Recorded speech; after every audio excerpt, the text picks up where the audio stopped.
Liz Donnelly, well, one of the people about to fill the power vacuum in Gaza is Mansour Shawa. He joins us now in the studio. He's the mayor designate of Gaza.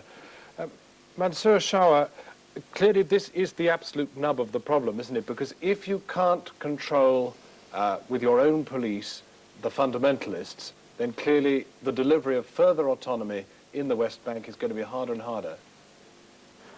It will be, and this is not the last incident or the last shooting. There are going to be, I anticipate, further killings on both sides. The agreement that the Palestinians got out of the Israelis is a very poor one. There is a tremendous poverty imposed by Israel by closing the borders to workers since about 4 months. People will kill for so many reasons. The Israelis have no right to Gaza or the West Bank. As a matter of fact, I question the right of Israelis to Palestine, but let's just talk about the border of 1967. They have no reason to remain in settlements in the Gaza Strip. The Israelis have to work, and as a matter of fact, part of the agreement, the Israelis are responsible for the security, for the military security in the Gaza Strip. So therefore, let them do their work. Well, I mean, we have to deal with the practicalities. The fact is they're not going to withdraw from the settlements quickly, if at all, in some cases. And in the meantime, you're about to go there to try to run an administration. How are you going to manage?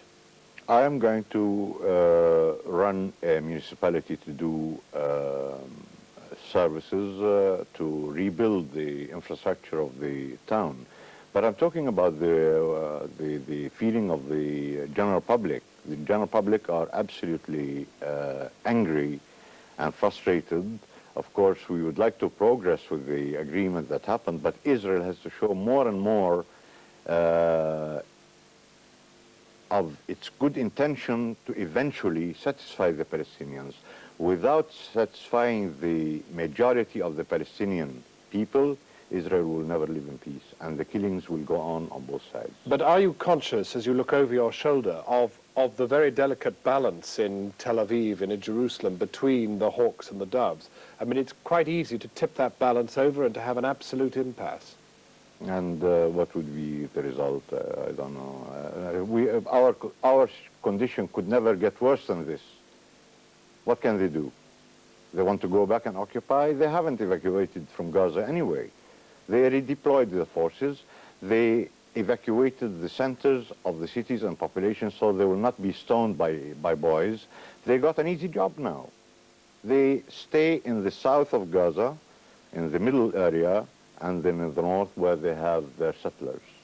There are 900,000 people living in the Gaza Strip, and there are only about 3,000 settlers controlling 50% of the state land or the state domain, and they shouldn't stay there.